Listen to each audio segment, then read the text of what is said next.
Okay, this is CapCut on the computer doing some amazing work.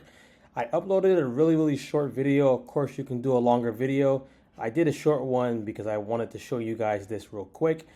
Cool thing is I didn't go through the first step because it takes a while to upload. You just literally go to upload and then upload the file you want. But look here, I can get into this. I can edit. This is the cool part now where I can go ahead and change my captions.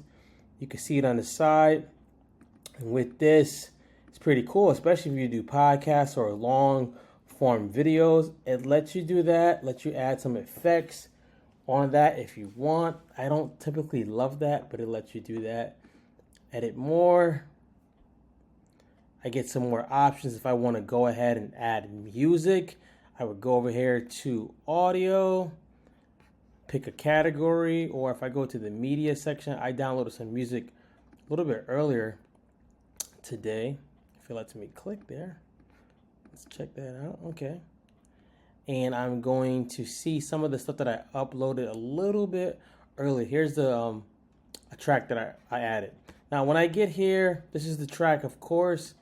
I'm going to want to go ahead and turn that volume down. So I'm going to double click, play around with turning it down. Then let's play the video and see if it's too loud or not. What could you possibly do in this situation, and what do you really think is the best idea for you? As a life coach, also helping people with building confidence, overcoming fear. As a content turn it down coach, or up. usually when people are stuck with content, they're usually stuck with something in their head, and they mesh well. That's it for today. We'll do some more in the future.